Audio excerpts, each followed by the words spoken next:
नमस्कार दर्शक बंधु आज दिनचक्र गुरुत्वपूर्ण खबर पर आसतु नजर पकेइबा।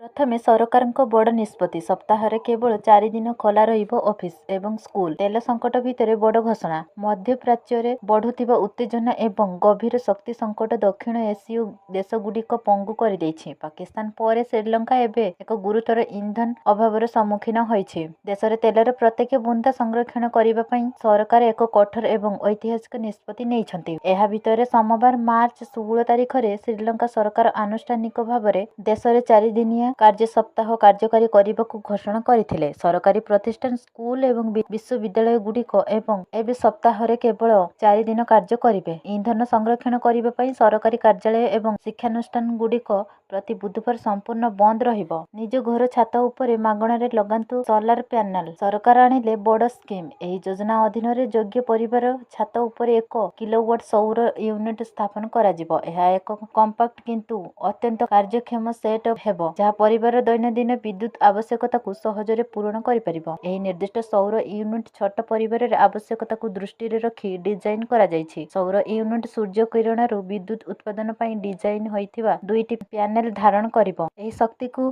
फैन चलाइबा, बल्ब जलाइबा एवं मोबाइल फोन चार्ज करिबा पई व्यवहार करा जाय परिबो। मूलतः अत्यावश्यकीय घरोई कार्यकलाप निरविच्छिन्न भावरे जारी रही परिबो। विद्युत काट किंबा विद्युत बिल वृद्धि चिंता बिना। दिन रे सूर्य किरण जेते अधिक हेबो यूनिट द्वारा उत्पादित शक्ति उत्पादन सेते अधिक हेबो। परवर्ती खबर एबे मात्र 3 दिन रे मिलिबो पीएफ टंका। आसिला बड़ अपडेट जानतु नुआ सिस्टम। सरकार लोकसभा रे ईपीएफओ 3.0 उपर एक गुरुत्वपूर्ण सूचना शेयर करिसंती। एही नूतन सिस्टम अधीन रे क्लेम समाधान को त्वरान्वित करा जायछि। पेंशन प्रभाव प्रदान व्यवस्था रे उन्नति आसीछि एवं प्रशासनिक प्रक्रिया गुडी को यथेष्ट सरल करा जायछि। श्रम एवं नियुक्ति राष्ट्रमंत्री सभा करंडला कहिसंती जे लोकमाने कम समय मध्य अधिक सुविधा पाइबा सुनिश्चित करिबा पई ईपीएफओ 3.0 माध्यम रे सेवा गुडी को डिजिटाइजेशन करा जायछि। सरकारक अनुसार केंद्रीय पेंशन प्रदान व्यवस्था एबे संपूर्ण कार्यक्षम। 1 जनवरी 2025 ठारू समस्त ईपीएफओ कार्यालय एही सिस्टम रे कार्य करूछि। फलस्वरूप 70 लाख रु अधिक पेंशन भोगी समय सीमा मध्य एवं कौनसी त्रुटि बिना सेमानकर मासिक पेंशन पाउछ। सुना 36,000 टंका रूपा हेला 1,87,000 टंका सस्ता। एक्सपोर्ट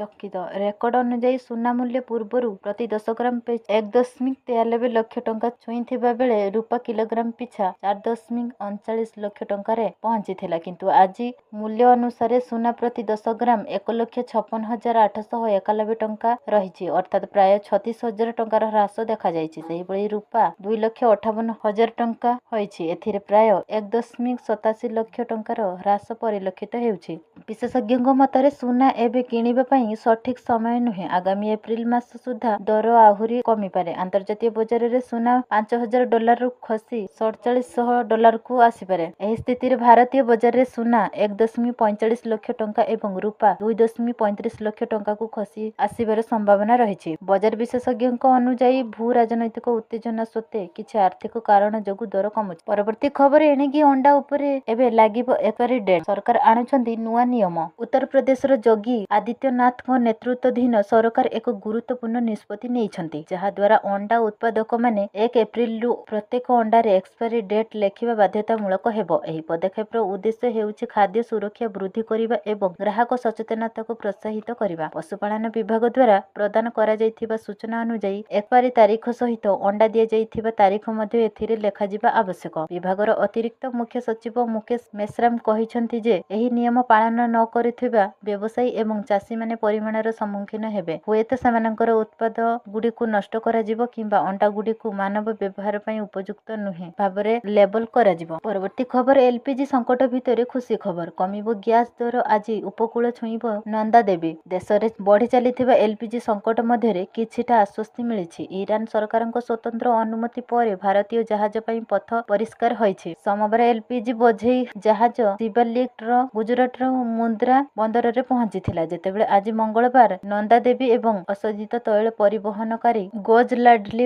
ମଧ୍ୟ ଭାରତୀୟ ଉପକୂଳରେ ଲାଗିବ। ପ୍ରଶାସନ ପୂର୍ବରୁ କାଗଜପତ୍ର ସମାପ୍ତ କରିସାରିଛି, ଯାହାଦ୍ୱାରା ଗ୍ୟାସକୁ ବିଳମ୍ବ ନ କରି ରିଫାଇନାରୀ ଡିପୋକୁ ପଠାଯାଇ ପାରିବ। ପଶ୍ଚିମ ଏସିଆର ପରିସ୍ଥିତି ଉପରେ ବନ୍ଦର ଜାହାଜ ଚଳାଚଳ ଏବଂ ଜଳପଥ ମନ୍ତ୍ରଣାଳୟ ପକ୍ଷରୁ ଏକ ସାମ୍ବାଦିକ ସମ୍ମିଳନୀରେ ଏହି ସୂଚନା ପ୍ରଦାନ କରାଯାଇଛି। ପରବର୍ତ୍ତୀ ଖବର, ସୁପ୍ରିମକୋର୍ଟଙ୍କ ବଡ଼ ରାୟ, ପୋଷ୍ୟ ସନ୍ତାନ ଗ୍ରହଣ କରୁଥିବା ମହିଳାଙ୍କୁ ବି ମିଳିବ 12 ସପ୍ତାହର ମାତୃତ୍ୱ ଛୁଟି। ସୁପ୍ରିମକୋର୍ଟ ପୋଷ୍ୟ ସନ୍ତାନ ଗ୍ରହଣ କରୁଥିବା ମହିଳାଙ୍କ ପାଇଁ ମାତୃତ୍ୱ ଛୁଟି ବାଧ୍ୟତାମୂଳକ କରିଛନ୍ତି। ପୂର୍ବ ନିୟମ ଅନୁଯାୟୀ 2020ର ସାମାଜିକ ସୁରକ୍ଷା ସଂହିତା କେବଳ 3 ମାସ ପର୍ଯ୍ୟନ୍ତ ପିଲାମାନଙ୍କୁ ପୋଷ୍ୟ ସନ୍ତାନ ଗ୍ରହଣ କରୁଥିବା ମହିଳାମାନଙ୍କ ପାଇଁ 12 ସପ୍ତାହ ମାତୃତ୍ୱ ଛୁଟି ପ୍ରଦାନ କରିଥିଲା। କୋର୍ଟ ଏହି ବ୍ୟବସ୍ଥାକୁ ରଦ୍ଦ କରିଛନ୍ତି। କୋର୍ଟ କହିଛନ୍ତି ଯେ ପ୍ରତ୍ୟେକ ପୋଷ୍ୟ ସନ୍ତାନ ଗ୍ରହଣକାରୀ ମାଆଙ୍କୁ ପିଲାର ବୟସ ନିର୍ବିଶେଷରେ 12 ସପ୍ତାହର ମାତୃତ୍ୱ ଛୁଟି ମିଳିବା ଉଚିତ। କୋର୍ଟ କହିଛନ୍ତି ଯେ ଜଣେ ମହିଳା ଆଇନଗତ ଭାବରେ ଶିଶୁ ଗ୍ରହଣ କରିବା କିମ୍ବା ଶିଶୁ ଗ୍ରହଣକାରୀ ମାଆଙ୍କୁ ହସ୍ତାନ୍ତର କରିବା ଦିନଠାରୁ ପୋଷ୍ୟ ସନ୍ତାନ ଗ୍ରହଣକାରୀ ମାଆଙ୍କୁ 12 ସପ୍ତାହର ମାତୃତ୍ୱ ଛୁଟି ମିଳିବା ଉଚିତ।